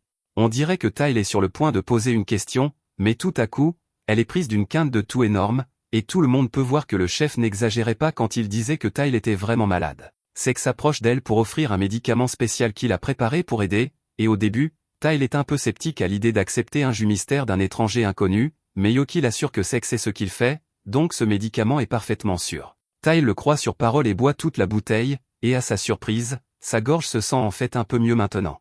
Elle est très reconnaissante et est sûre que la venue du groupe ici doit être une bénédiction de la divinité gardienne, mais Yoki n'a aucune idée de ce que c'est. Tyle explique que la divinité gardienne est la statue du dieu à la périphérie du village. Elle explique que le jour de l'attaque des bandits, elle retournait au village après avoir laissé une offrande à la statue, mais elle s'est soudainement sentie très somnolente et s'est évanouie dans la forêt. C'est pourquoi elle a pu éviter d'être blessée par les bandits, et elle est sûre que cela devait être la divinité qui la protégeait. Sek souligne que cela aurait pu être une pure coïncidence, mais Tyle est absolument certaine de la protection du gardien. Après tout, quand elle avait 7 ans, elle a été entourée par des loups une nuit et elle serait presque certainement morte, mais à la dernière seconde, la divinité gardienne est venue à son secours avec un éclair noir, et depuis lors, il la protège. Tyle ne trouve rien d'étrange à cela, mais la magie du sommeil et l'éclair noir ressemblent beaucoup à quelque chose qu'un démon pourrait utiliser, donc Yoki et Cecilia sont un peu méfiants. Tyle jure que sa divinité n'est pas du tout suspecte, et elle propose même de les conduire à lui juste pour le prouver. Cependant, quand elle le leur montre, je veux dire, allez, c'est clairement une statue de démon. Tyle est contrariée et dit qu'elle ne tolérera pas que quiconque calomnie son bien-aimé gardien, mais elle peut à peine tenir debout comme ça, donc Cecilia s'excuse de l'avoir trop poussée et raccompagne Tyle chez elle. Pendant que Cecilia est partie, Yoki regarde de plus près la statue, et il se rend compte qu'elle ressemble beaucoup à l'une de ces gargouilles qu'ils avaient dans le château du Seigneur Démon, mais dès qu'il dit cela, la gargouille prend vie et l'attaque avec un éclair noir. Yoki esquive, et Sek parvient à maîtriser la gargouille, mais ils ne sont pas sûrs de ce qu'ils doivent en faire maintenant. Sek suggère qu'il devrait simplement la tuer, mais Yoki lui dit d'arrêter car il préférerait essayer de discuter d'abord avant de recourir à la violence. Après que tout le monde se soit calmé, la gargouille s'assoit et demande s'ils n'ont vraiment pas l'intention de le tuer. Yoki lui rappelle que c'est lui qui les a attaqués en premier, et la gargouille s'excuse pour cela, mais après avoir entendu Yoki l'identifier comme une gargouille démoniaque, il a réalisé qu'il avait été exposé et a un peu paniqué. Il explique qu'il y a plusieurs années, il avait été créé à l'origine pour garder un certain temple, mais en chemin, des bandits l'ont volé. Ces mêmes bandits ont ensuite attaqué ce village, donc la gargouille en avait assez et les a frappés avec sa foudre, mais cet acte a fait que les villageois ont commencé à le vénérer comme une divinité gardienne. Au fil du temps, ils l'ont tous lentement oublié, donc la seule qui se présente encore est Tail, et elle vient ici tous les jours pour nettoyer depuis que la gargouille l'a sauvée quand elle était enfant. Yoki demande si cela signifie que la gargouille n'a pas l'intention de nuire aux villageois, et la gargouille répond qu'il n'a rien à voir avec les humains, il vit juste ici, c'est tout. Si c'est le cas, alors il n'y a pas de raison de s'inquiéter, donc Yoki s'excuse de déranger la gargouille et se retourne pour retourner au village, mais avant cela, il demande à Sek de lui faire une petite faveur. Yoki a essentiellement demandé à Sek d'aller au village par lui-même afin qu'il puisse passer le reste de ce voyage seul avec Cecilia, mais une fois finalement seul avec elle, il s'est rendu compte qu'il n'avait en fait rien à dire. Alors qu'il marche, Cecilia finit par trébucher sur une racine saillante, donc Yoki intervient pour la rattraper, et il se retrouve à se regarder pendant quelques secondes avant de se détourner gêné. Peu de temps après, il retourne finalement au village, et comme par hasard, les bandits de tout à l'heure ont décidé d'attaquer à nouveau le village, et ils sont confiants que rien ne les arrêtera cette fois, mais tout à coup, Yoki, Cecilia et Sek apparaissent pour les arrêter. Les bandits sont toujours certains que ces morveux n'ont aucune chance face à leur grand nombre, mais alors Yoki donne à Sek la permission de combattre avec une intention mortelle, et les bandits commencent à tomber comme des mouches. Cecilia est surprise par la force de Sek puisqu'elle ne l'avait jamais vu se battre auparavant, mais Yoki est beaucoup plus fort, donc quand il rejoint le combat, il assomme quelques dizaines d'entre eux d'un coup, et même quand l'un d'eux tente d'attaquer Cecilia par surprise, Yoki électrocute facilement le type et le maîtrise car il a un contrôle total sur la situation. La bataille contre les bandits s'est plutôt bien déroulée jusqu'à présent, mais tout à coup, le groupe remarque de la fumée venant de la direction du sanctuaire de la divinité gardienne, et ce n'est pas bon signe, donc Yoki demande à Sek d'aller vérifier pendant qu'il achève le reste des bandits. Les bandits restants se regroupent tous pour tenter de submerger Cecilia et Yoki, mais Yoki leur dit franchement que peu importe combien ils sont, ils ne seront jamais à sa hauteur. Il procède ensuite à les disperser tous avec un sort de tempête de vent, et la situation des bandits a été officiellement réglée, mais Yoki est un peu inquiet du fait que Sek ne soit pas encore revenu du sanctuaire, quelque chose a pu lui arriver, donc Yoki et Cecilia vont vérifier, et à leur choc, ils trouvent la gargouille grièvement blessée et Sek maintenu par la gorge. Yoki fixe le type avec colère et demande de savoir qui il est, donc Cecilia explique que c'est Miller, le héros de l'Empire Gali voisin. Yoki est surpris d'apprendre qu'il y a plus d'un héros dans le monde, mais la sécurité de Sek est ce qui est important maintenant. Une fois que Sek reprend conscience, il explique qu'il est venu ici et a trouvé Miller attaquant la gargouille par derrière alors qu'elle essayait de protéger Tail, donc il a essayé de l'arrêter mais a fini par perdre le combat. Miller dit qu'il n'y a rien de mal à ce qu'il essaie de tuer une gargouille, et c'est la faute de Sek d'être assez stupide pour se mettre en travers de son chemin. Il commence ensuite à retourner vers la gargouille pour l'achever, mais Yoki lui dit d'arrêter et essaie de le dissuader en expliquant que la gargouille ne cause aucun mal. Cependant, Miller se fiche que la gargouille soit inoffensive ou non, et si Yoki essaie de l'arrêter, alors il va la battre aussi. Yoki répond en lançant un éclair, mais à sa surprise, l'éclair se dissipe complètement dès qu'il entre en contact avec l'épée de Miller. Cecilia crie à Yoki de se replier car l'arme de Miller est une épée magique artificielle qui absorbe toute magie qu'elle touche, donc Yoki n'est pas de taille face à lui. Cecilia supplie Miller d'arrêter car si des innocents meurent de sa main, cela pourrait déclencher une guerre, mais Miller aime en fait cette idée. Un de ses passe-temps favoris est de tuer des gens, donc si une guerre devait éclater, il aurait le droit de tuer autant de gens qu'il le souhaite. Il est clair que ce type est un psychopathe, donc il n'y a aucun moyen que Yoki le laisse partir libre après ça. Miller rit du fait que Yoki pense pouvoir gagner ce combat, même s'il sait déjà que sa magie est complètement inefficace contre cette épée.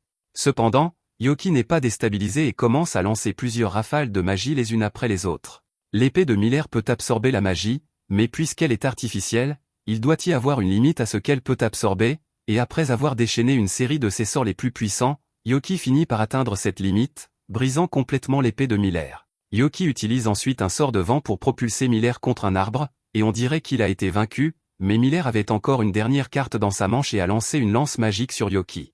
Une astuce comme celle-là ne fonctionnerait jamais sur Yoki, donc il l'esquive facilement, mais la gargouille se trouvait juste derrière lui. La lance se dirigeait droit sur lui, mais à la dernière seconde, Tail a soudainement sauté devant lui et a pris une lance dans la poitrine. Ce n'était pas ce à quoi Miller s'attendait, mais il trouve toujours très amusant que la fille se sacrifie pour sauver un démon.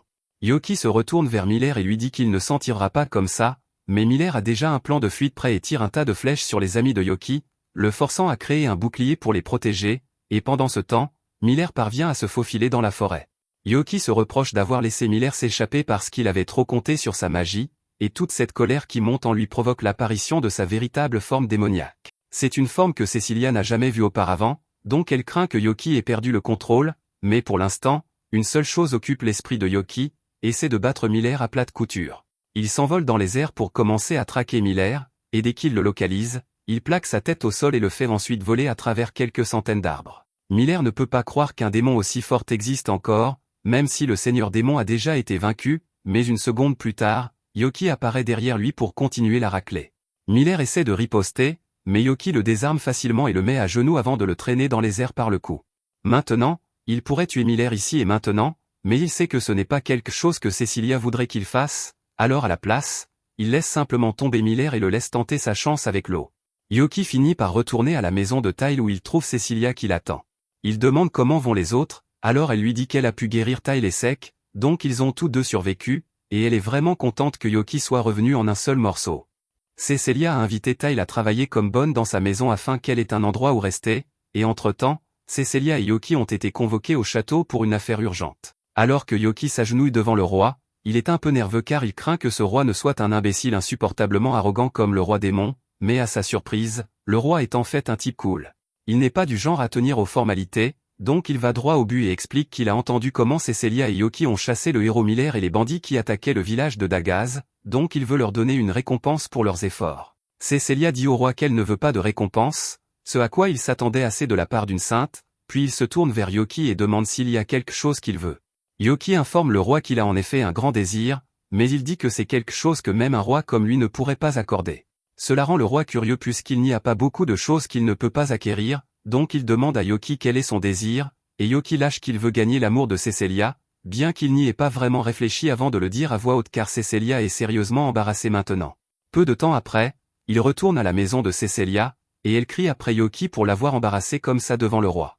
Yoki s'excuse pour son erreur, mais la mère de Cecilia trouve toute l'histoire hilarante, donc elle décide d'utiliser la situation pour taquiner un peu Yoki et Cecilia. Elle dit à Yoki qu'il doit réfléchir à ce qu'il a fait, donc pour le mois prochain, il lui est interdit de voir Cecilia du tout. C'est pire qu'une peine de prison pour Yoki, mais il n'est pas le seul à paniquer parce que même s'il l'a embarrassée, Cecilia ne peut pas imaginer passer tout un mois sans parler à Yoki, donc elle essaie de convaincre sa mère d'abandonner cette idée. Aqua cède un peu et accepte de réduire le temps à 2 semaines, mais elle insiste toujours pour que Yoki et Cecilia soient séparés, donc elle ordonne à Appin d'emmener Yoki.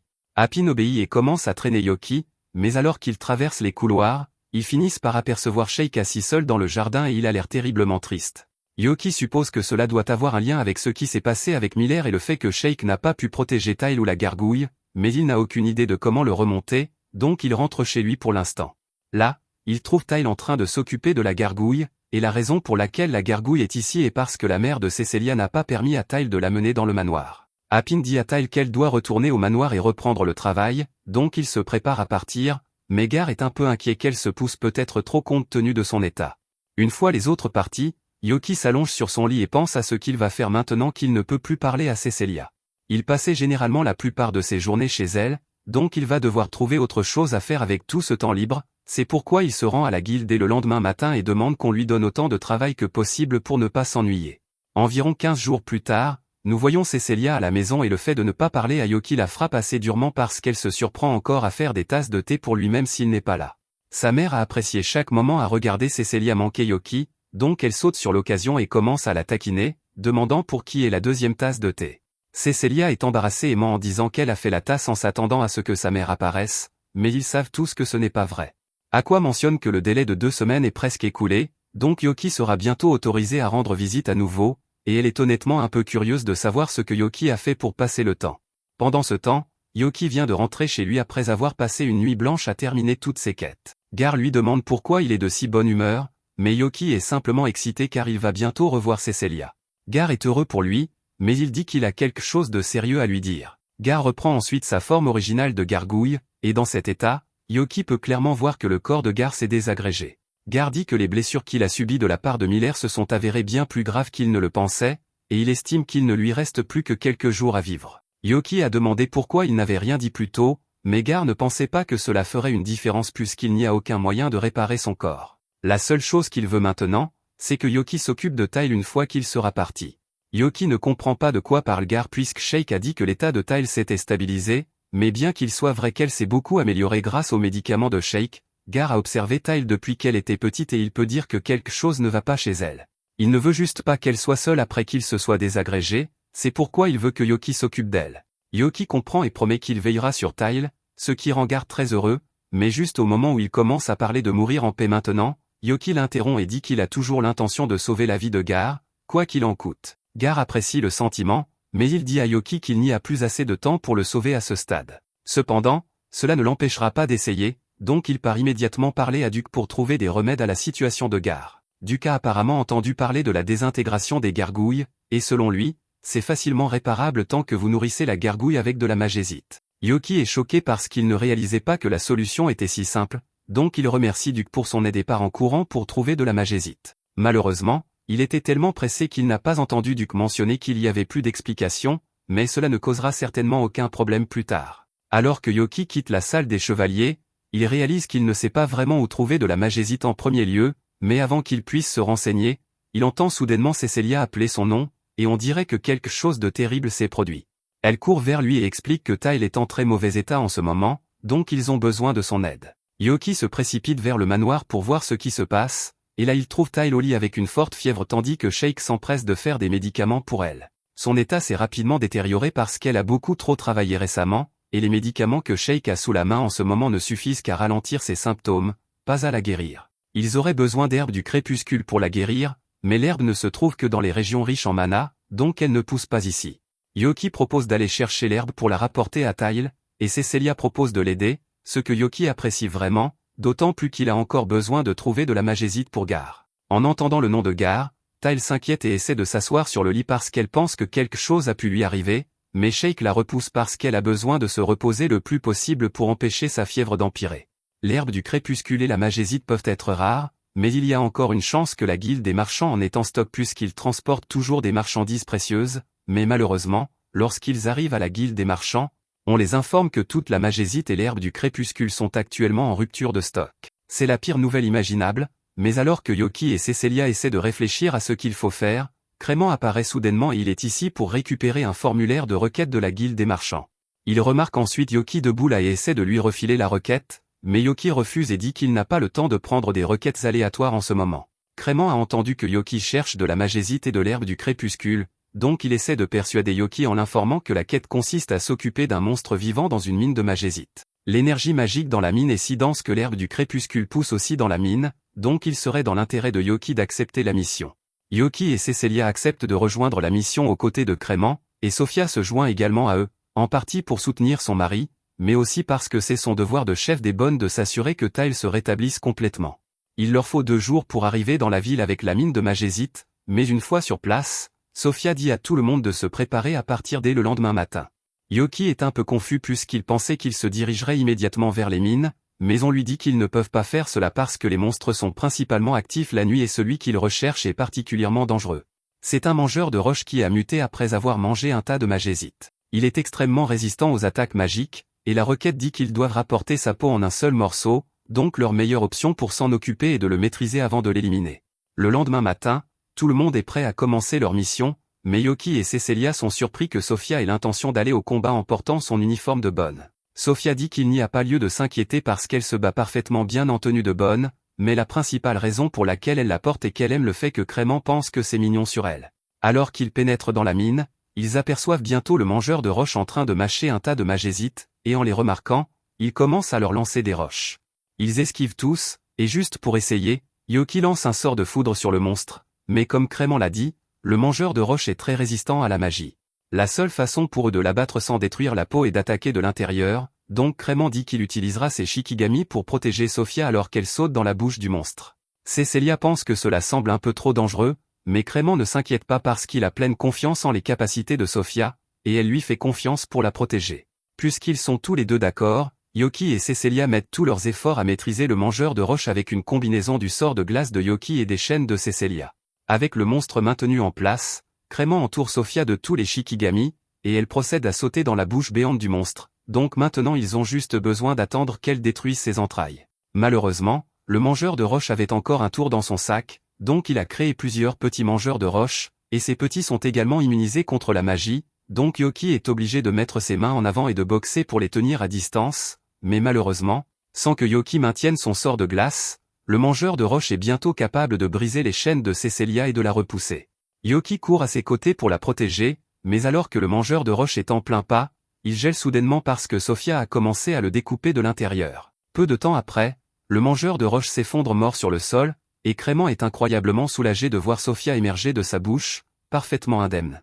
Maintenant que le monstre a été pris en charge, il ne reste plus qu'à ramasser la magésite et l'herbe du crépuscule dont Yoki et Cécilia ont besoin, et heureusement, il y a beaucoup de ces choses disponibles ici. Après avoir rassemblé la quantité dont ils auront besoin, le groupe quitte la grotte et Yoki est prêt à rentrer chez lui pour apporter les médicaments à Tyle et Gar, mais Crément lui dit qu'ils ne peuvent pas partir aujourd'hui parce qu'il n'est pas sûr de voyager la nuit dans cette région. Cela laisse Yoki frustré puisqu'il veut retourner aider les autres dès que possible et il aurait probablement pu simplement voler seul jusqu'à la ville avant le matin, mais il ne peut pas laisser Crément et Sofia découvrir qu'il est un démon. Plus tard dans la nuit, pendant que les autres dorment, Yoki sort du lit et essaie de partir sans réveiller personne, mais Cécilia avait déjà prédit qu'il essaierait cela, donc il la trouve attendant dehors à la porte pour lui. Cécilia soutient pleinement le plan de Yoki, donc elle a pris la liberté de préparer la pochette d'objets pour lui afin qu'il puisse partir immédiatement, et Yoki apprécie vraiment son aide. Peu de temps après, Yoki décolle dans le ciel nocturne, et quelques heures plus tard, il arrive en ville pour livrer les médicaments. Il trouve Gar sur la table comme d'habitude, mais il semble vraiment sans réaction, donc il commence à craindre qu'il ne soit déjà trop tard pour le sauver. Il commence à secouer violemment Gar et à demander s'il est vraiment d'accord pour laisser Tyle seul dans ce monde, et entendre le nom de Tyle mentionné suffit à ramener Gar à la vie. Il demande si Tyle va bien, et Yoki lui dit qu'elle ira bien puisqu'il a déjà déposé l'herbe du crépuscule chez Sheik, donc il ne reste plus qu'à nourrir Gar avec la magésite et le réparer, lui aussi. Alors que Yoki est occupé à bourrer le visage de Gar avec de la magésite, il remarque une griffe mélangée aux roches, mais avant qu'il puisse l'identifier, Gar commence soudainement à briller, et un instant plus tard, il est complètement guéri. La première chose que Gar fait après avoir été guéri est de se précipiter au chevet de Tyle pour vérifier son état et lui faire savoir qu'il va bien aussi. Yoki est touché par les retrouvailles, mais il a encore une longue nuit de vol devant lui puisqu'il doit retourner au village minier avant que les autres ne commencent à soupçonner quelque chose, et après être resté debout toute la nuit, il finit par s'évanouir sur les cuisses de Cécilia pendant le trajet en calèche vers la maison, ce qu'elle ne lui en veut pas du tout. De retour en ville, quelques jours passent, et Yoki tombe par hasard sur Crément pendant qu'il fait ses courses. Apparemment, il cherche un cadeau d'anniversaire pour Sofia, et comme Yoki n'a rien de mieux à faire, il propose son aide. Il trouve une paire d'oreilles de chat et suggère que Crément pourrait les offrir à Sofia, mais ce dernier dit que c'est une idée terrible et qu'il sait déjà ce qu'il veut lui offrir de toute façon, donc il n'a pas besoin de l'aide de Yoki. Yoki s'excuse, mais alors qu'il remet les oreilles de chat à leur place, il remarque un costume noir avec un casque assorti non loin, et son instinct d'edgelord prend le dessus un instant car il décide immédiatement de l'essayer. Crément trouve que ça fait vraiment ringard, mais Yoki adore absolument ça, et il n'éprouve aucune honte. Il veut vraiment essayer de faire des trucs cool dans cette tenue, alors il veut que Crément lui donne autant de quêtes que possible, et Crément était vraiment agacé par le numéro de Yoki, alors il a décidé de simplement jouer le jeu. Il ramène Yoki à la guilde et dit à la réceptionniste de service qu'il veut s'inscrire pour toutes les quêtes disponibles maintenant. La réceptionniste ne reconnaît pas Yoki à cause de son costume, mais comme Crément se porte garant pour lui, elle regarde la pile de quêtes et l'informe qu'il y a 4 quêtes de rang à disponibles. Ce à quoi Yoki répond qu'il veut s'occuper de toutes. La réceptionniste est choquée d'entendre ça car elle n'a jamais entendu parler de quelqu'un d'assez fort pour gérer 4 quêtes de rang à la fois, alors elle demande son nom, mais Yoki, fidèle à son style edgelord, décide de donner un faux nom, et Crément est si épuisé qu'il ne prend même pas la peine de corriger. Plus tard dans la journée, Yoki abat un dragon dans la forêt pour accomplir l'une des quêtes qu'il a acceptées, et quand il est revenu à la guilde avec le cœur de dragon en main, tout le monde à la guilde a commencé à le respecter en tant que puissant guerrier, bien qu'il ne sache toujours pas qui il était. À la fin de la journée, Yoki avait terminé la plupart de ses quêtes, mais il lui en restait encore une affaire, et c'était la quête pour capturer ce criminel. Plus tard dans la nuit, le criminel en question, en vie, se faufile sur 2 gardes et utilise de la magie de sommeil pour les assommer avant de s'introduire dans la réserve avec ses 2 acolytes, Jalousie et Brûlure. Sérieusement, qui invente des noms pareils? Ils acculent ensuite le propriétaire pendant qu'il fait l'inventaire, et ils lui disent qu'ils vont tout voler ici. Mais avant qu'ils ne puissent vraiment prendre quoi que ce soit, Yoki surgit de l'ombre et leur dit de se rendre avant de se faire mal, mais les 3 ne veulent pas abandonner leur objectif, alors Brûlure et Jalousie attaquent Yoki de toute leur force. Il échange des coups avec eux un moment pour rendre les choses intéressantes, mais il décide finalement de devenir sérieux et d'activer la magie de foudre dans son épée. Avec cela, il parvient à électrocuter Brûlure et Jalousie, ne laissant qu'en vie comme dernier debout. Il essaie d'assommer Yoki avec sa magie, mais Yoki contrecarre le sort et charge en vie avant de le taillader avec son épée. Bien sûr, il ne voudrait pas vraiment tuer un enfant, alors il a utilisé le côté non tranchant de l'épée, mais ça a quand même fait très mal. Le propriétaire de l'entrepôt est très reconnaissant que Yoki ait réussi à arrêter les voleurs car il ne sait pas ce qu'il aurait fait si son stock de chocolat de la Saint-Valentin avait été détruit. Maintenant, il peut faire ses livraisons aux habitants de la ville sans problème, et c'est grâce à Yoki. Yoki est un peu surpris car il n'avait pas réalisé que ce monde célébrait aussi la Saint-Valentin, mais à ce moment-là, un groupe de chevaliers arrive parce qu'ils ont entendu tout le raffut et veulent s'assurer que tout le monde va bien. Duc et Rêvant reconnaissent immédiatement Yoki dès qu'ils le voient, mais l'autre chevalier avec eux n'a aucune idée de qui il est, alors elle lui demande de s'identifier. Yoki veut toujours rester dans son personnage, alors il lui donne son faux nom, et elle lui demande ensuite s'il est responsable de tout ça. Yoki peut dire qu'elle se méfie de lui, alors il l'informe que les enfants inconscients par terre sont tous des voleurs, et avant qu'elle ne puisse l'interroger davantage, il disparaît dans un nuage de fumée. Les chevaliers iraient normalement le chercher à ce moment-là, mais comme Rêvant sait que c'était juste Yoki, il dit à tout le monde qu'il n'est pas nécessaire de poursuivre le type. Pendant que les chevaliers arrêtent Envie et sa bande, Duc fait un tour derrière l'entrepôt car il sait que Yoki doit encore être dans les parages.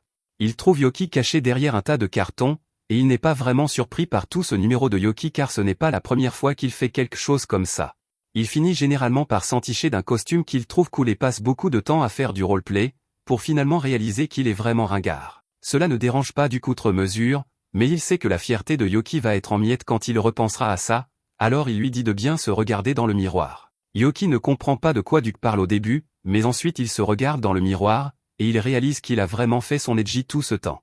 Après avoir grimacé pendant 10 bonnes minutes, Yoki enlève la tenue et se dirige vers la guilde pour récolter sa récompense pour la capture de la bande à Envie, mais pendant qu'il est là, il demande à Crément quel était le but d'Envie au départ, mais Crément n'est pas vraiment sûr. D'après ce qu'il a entendu, ces gars étaient des aventuriers de Rambay, mais ils ont trouvé un livre bizarre dans le donjon, et depuis, ils ne parlent que de détruire la Saint-Valentin. Yoki ne comprend pas vraiment, mais il comprend le sentiment de détester la Saint-Valentin parce qu'il ne reçoit jamais rien. Pendant ce temps, chez Cécilia, un groupe de filles est occupé à préparer des chocolats de la Saint-Valentin pour les personnes qui comptent pour elle, et Sophia les aide. Mikana vient de finir son lot de chocolat quand elle remarque que Cécilia en fait énormément, alors Cécilia explique qu'elle prévoit de les distribuer aux enfants de l'orphelinat demain. C'est certainement un geste gentil, mais Mikana pense que ça va un peu à l'encontre du but des chocolats de la Saint-Valentin car on est censé les donner à quelqu'un de spécial pour soi, mais Cécilia a clairement quelque chose en tête. Le lendemain matin, Yoki se réveille, et Garl informe qu'aujourd'hui c'est la Saint-Valentin. Yoki se regarde dans le miroir et attend patiemment, espérant que Cécilia sera là d'une minute à l'autre pour lui donner des chocolats, et un instant plus tard, la sonnette retentit, mais à la déception de Yoki, il s'avère que c'est Tyle, et elle n'est même pas là pour lui. Elle est là pour offrir à Garl les chocolats en magistite spéciaux qu'elle a fait pour lui. Yoki décide de leur laisser un peu d'intimité car il ne voudrait pas s'imposer. Il se dirige vers la guilde car il n'a rien d'autre à faire, mais quelques instants plus tard, Crément entre avec une boîte de chocolat de Sophia, et alors qu'il l'ouvre, tout le monde est aveuglé par tout l'amour et l'attention que Sophia a mis à les préparer. Crément est aux anges avec les chocolats de sa femme, et Yoki commence à être vraiment jaloux, alors il s'enfuit dans la ville pour ne pas avoir à se rappeler à quel point il est seul. Malheureusement, alors qu'il marche dans la ville, il ne voit que des couples passant du temps de qualité ensemble. Il va en parler à Duc, mais il voit alors Duc recevoir des chocolats d'une des chevalières, et ça le rend encore plus seul qu'il ne l'était déjà, alors il s'enfuit tout seul. Il espérait s'éloigner des couples quelques minutes, mais il aperçoit alors Rêvant, et même lui a reçu des chocolats d'Apine, et ça le rend encore plus triste. Yoki marche ensuite dehors dans la rue où il voit un énorme groupe de femmes alignées près d'une charrette, et d'abord, il se demande ce qui peut être assez important pour qu'elle fasse la queue comme ça, mais on l'informe alors que c'est la file pour donner des chocolats à Hyuga, et ce fut le clou du cercueil pour la fierté de Yoki. Un instant plus tard, Mikana passe par là, alors Yoki lui demande si elle est là pour déposer des chocolats pour Hyuga, et c'était son plan initial, mais elle a des secondes doutes maintenant car elle ne pense pas que ces chocolats soient assez bons. Yoki ne voulait pas la rendre insécure, alors il essaie de penser à un moyen de la réconforter, mais un instant plus tard, Hyuga lui-même apparaît, et Mikana est choquée de le voir car d'habitude il ne vient jamais aux événements de la Saint-Valentin. Hyuga dit qu'il voulait juste s'assurer que le chocolat de Mikana soit le premier qu'il reçoive. Mikana est surprise et heureuse d'apprendre que Hyuga valorise son chocolat par-dessus tout, mais elle est encore un peu inquiète car elle est nulle en cuisine et ses chocolats sont tout ratés. Hyuga lui dit que ça n'a pas d'importance car il veut quand même accepter les chocolats, quoi qu'il arrive, et Mikana est soulagée d'entendre ça, alors elle sort le chocolat qu'elle a fait, et je ne sais pas comment elle a fait, mais ce chocolat a l'air d'avoir pris un bain de soleil depuis l'aube de l'univers. Yoki ne sait pas quoi dire là, ce truc est clairement un biohazard, mais Hyuga s'en fiche complètement et le mange en une bouchée. Il dit ensuite à Mikana qu'il a vraiment apprécié le chocolat, et on sait déjà que Hyuga est nul pour mentir, donc il doit dire la vérité. Un peu plus tard, Yoki finit par aller chez Cecilia pour voir s'il y a une raison pour laquelle elle ne lui a pas encore donné de chocolat, mais les seules personnes qu'il trouve sont Aqua et Chic. Aqua peut dire que Yoki cherche Cecilia, mais elle lui dit qu'il n'a pas de chance car Cecilia est actuellement en ville en train de donner des chocolats aux orphelins. Yoki tombe à genoux de désespoir après avoir entendu ça, et Aqua se sent mal pour lui, alors elle lui offre certains de ses propres chocolats. Au début, Yoki essaie de refuser car il ne veut que du chocolat de Cecilia, mais à ce stade, il est désespéré, alors il prend ce qu'il peut. Quelques instants plus tard, Duke arrive en courant pour prévenir Yoki qu'Envie s'est échappé de prison et sème le chaos dans la ville. Envie et les autres chevauchent un monstre géant qu'il a créé et l'utilise pour aspirer tous les chocolats de la ville afin de gâcher la Saint-Valentin pour tout le monde, et Mikana et Yuga sont les premiers à intervenir. Yuga essaie de raisonner Envie, mais Envie refuse d'écouter un beau gosse comme Yuga, qui reçoit des tonnes de chocolat tout le temps. Il essaie alors d'écraser Yuga avec son monstre, mais ce dernier parvient à s'écarter à temps. Quelques instants plus tard, Yoki et les autres arrivent, et ils voient que la situation est sérieuse, alors Yoki grimpe sur un toit et essaie de convaincre Envie de s'arrêter. Il comprend ce qu'Envie doit ressentir car lui aussi a souffert de ne pas recevoir de chocolat. Enfin, techniquement il a reçu des chocolats, mais c'était de la part de la mère d'un ami, et c'est un peu gênant à dire à voix haute. Envie est fatigué d'écouter Yoki, alors il essaie de l'écraser avec le monstre, mais Yoki saute dans son bras, et quand les deux autres essaient de l'attaquer, il les assomme facilement, mais ensuite Envie le déséquilibre en bougeant le bras du monstre, et puis il essaie de faire exploser Yoki avec une boule de feu. Yoki contre avec sa propre magie, et les deux se retrouvent enfermés dans un duel de magie de feu. Envie demande pourquoi Yoki ne déteste pas la Saint-Valentin autant que lui, et Yoki dit que c'est parce qu'il garde l'espoir que la fille qui lui plaît lui donnera du chocolat. Entendre cela rend Envie fou de rage, alors il projette Yoki au loin et procède ensuite à aspirer tous les chocolats de la Saint-Valentin dans la zone, y compris une boîte que Cecilia tenait. En voyant cela, Yoki réalise que la boîte était très probablement destinée à lui, et la perdre le met tellement en colère qu'il renonce à se retenir et tire un éclair directement sur Envie. L'éclair finit par incendier le livre de magie d'Envie, lui faisant perdre le contrôle du monstre, et par conséquent, il s'écrase au sol. Yuga ne voulait pas qu'il se blesse, alors il a rattrapé Envie juste à temps, mais à sa grande surprise, il découvre qu'Envie est une fille. La raison pour laquelle Envie a fait cette razzia est que le garçon qui lui plaisait a refusé d'accepter ses chocolats, et elle était contrariée par le fait que ces chocolats étaient sans valeur, mais Yuga lui dit que ce n'est pas vrai. Envie pense que Yuga dit ça juste parce qu'il est beau et reçoit des tonnes de chocolat, mais Yuga le pense sincèrement. Il dit qu'il est heureux de recevoir des chocolats de n'importe qui tant qu'ils y mettent du cœur, et entendre cela de sa part fait fondre le cœur d'Envie, mais Yoki est une fois de plus relégué au second plan alors qu'il a fait tout le travail. Il s'effondre au sol, vaincu, car personne ne fait attention à lui, mais Cecilia ne pourrait jamais l'oublier, et pendant qu'il est là, elle lui tend un sachet de Saint-Valentin qu'elle a préparé. Yoki est ravi d'avoir enfin un cadeau de Cecilia, bien qu'il soit un peu déçu car Cecilia en a donné à des tonnes de personnes, y compris Chic et Apine. Cependant, quand il regarde à l'intérieur, il réalise que Cecilia lui a donné un gâteau en plus de ses biscuits génériques, et personne d'autre n'a eu de gâteau, donc ça doit signifier qu'elle le considère comme spécial pour elle.